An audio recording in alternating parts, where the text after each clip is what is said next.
Hey guys, Omni here. Before we get into the video, I want to let you all know that I do still have some links down in the description for some ways you can support the Black Lives Matter movement. I'd really appreciate it if you take some time out of your day to check those out. But we have some DC news that I wanted to talk about. It was announced earlier today, since everything for the rest of the year, for the most part, as far as events go, massive scaled groupings go, have been canceled. Things such as E3 and Comic-Con being one of the big ones. DC has went through and they're going to be holding their own convention. And I don't know why I said it like that, but on August 22nd, they're going to be holding a online virtual 24-hour event in which they're just going to be celebrating DC. Now, on their official press release to this, they kind of break down the various segments of this. They're kind of putting it up on this hub called DCFandom.com, which will be the streaming host site for the whole thing.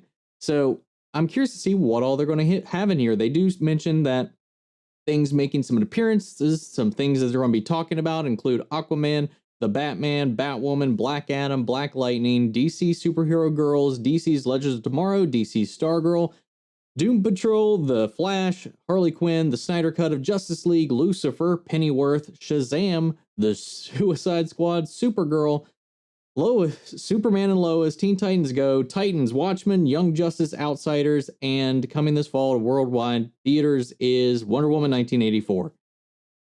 Whew! So they're going to be talking about a lot of stuff. This is going to be behind the scenes. This is going to be new stuff as well. Some just supplementary information as well as getting to know the fandom, having some celebrations for cosplayers, stuff like that. And it's kind of, like I said, it's being divided into some different categories on which you can kind of look stuff up. So I'm going to kind of break these down here. They got a nice little infographic to go with it. I'll throw that up on the screen here. So starting over, we got DC's Watchverse. Here you grab a seat, and this is me just reading from the press release. So here you grab a seat, sit back and join our virtual audience, become completely engrossed in hours of must-see content from around the world. Everything from panels and exclusive screenings to never-before-seen footage, featuring cast, creators, and behind-the-scenes crew across the DC films, TV, home entertainment, and games. All right.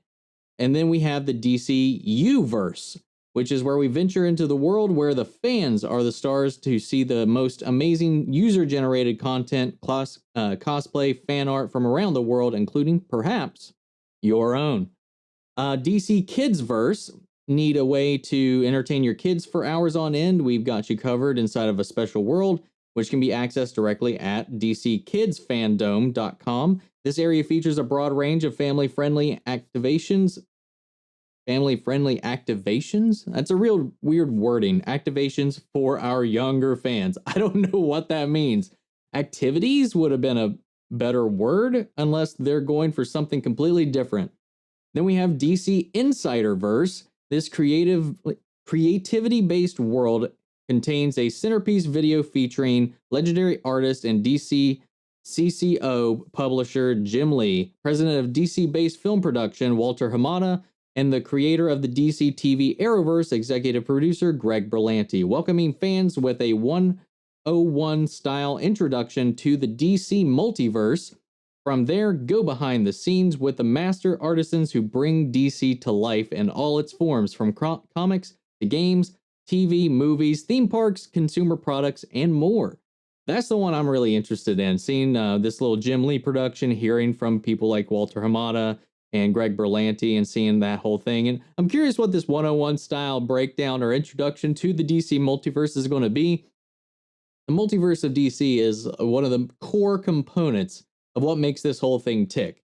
And it seems like they have started to loosen up on that or really kind of commit to the multiverse idea with these various unconnected films that they're working on, like the Joker, side by side with DCEU, as well as acknowledge that they all kind of take place together, even though there's licensing issues here and there, but that even the films coincide with the TV shows, whether it doesn't matter what network it's on, whether it be Lucifer, whether it be Arrow or the various CW shows, or even the DCEU, it is all part of the DC multiverse. And that's what I love about it. They accept every version of these characters into the reality, and it leaves some validation, I think, for anybody that is a fan of a particular character, because just because something doesn't continue or doesn't move on doesn't mean those characters don't exist anymore. It's the way it's been in the comics for decades now. They move on, they reinvent, but there's always this place, this world, this earth in which the character, the version of them that you loved and fell in love with,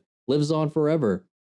And finally, the last segment is the DC Funverse. Take your DC fandom experience and gather cool shareables. Check out our comic book reader DIY cool. Some of this is really worded very odd to me. DIY cool Wonder Woman 84 Golden Armor Batmobile kits, plus digital giveaways and store filled with merchandise, including some limited edition exclusives. I'm curious what's going to be on there, but I'm excited that we're still going to be getting something like this. And I know a lot of people are switching to these digital events. And, that's how we're seeing a lot of developers, even that would have been at E3, going about making a lot of their announcements. Sony's had their online press releases. Xbox has had their own in their own delightfully cringy kind of way. But I'm curious to see how the different movie studios, the different publishers are going to come together and do this sort of thing when it comes to the movie content, the comic book genre content, and a lot of the big hard-hitting things that would have been getting announced or shown off at Comic-Con.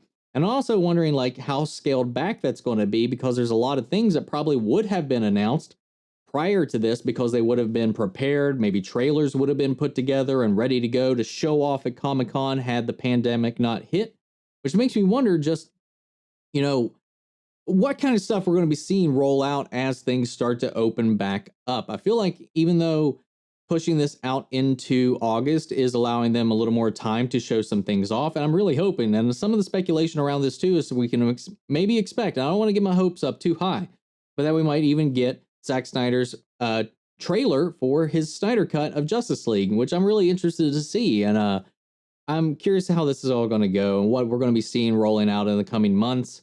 But it leaves us open for a little while. So I'm curious to see how this all evolves from here, because we're in a very new landscape when it comes to how these events have been affected by everything going on in the world right now. And it makes me just wonder what it's going to look like next year when everything, cross our fingers, is back to normal, whether it actually is or not. I really hope so. It makes me wonder how everything we've learned to cope and adapt with the current situation we're living in, how that actually affects our world next year and how this will affect these events. Because Comic-Con has been one of those things too that people have been vying for, this online virtual experience to be available for, like recordings of the huge Hall H panels and stuff like that to be available to the public, even if it's not day one released or something like that. There'll just be something to allow people that have no feasible way of getting there to actually see them rather than waiting for it to be released online. It's been this debate that's been up in the air for quite some time, but I'm curious to see how this pushes that narrative going into next year. But I'm curious, what are you looking for? Are you looking forward to this event at all? What if you are? What are some things you're looking forward to hearing them talk about? Is the Snyder Cut, more Wonder Woman, more announcements? We've got a tease here that production is going to be officially picking back up on the Flash movie. Still persisting that it's going to be getting off the ground. The Muschiettes are actually seem like they're really sticking to their guns and sticking with this project, which I appreciate. Everybody else has just been bailing off or just running away from this thing. So I don't know, man. I think there's a lot of exciting DC stuff coming down the pipeline, and I'm really looking forward to a lot of it. So sound off in the comments. Let me know your thoughts on this whole digital virtual convention that they're planning and plotting. I'll put a link down in the description to the actual home hub page for this so you can read it for yourselves. I think it's really interesting, and I'm curious again to see how this evolves the landscape going forward into later conventions, events, press releases, things of this nature, and how that shifts the kind of the field in this realm here. So thank you all for tuning in. Sound off the comments so we can carry on the conversation after the video. And thank you all so much for your support. And I will catch you guys next time. Take care, everybody.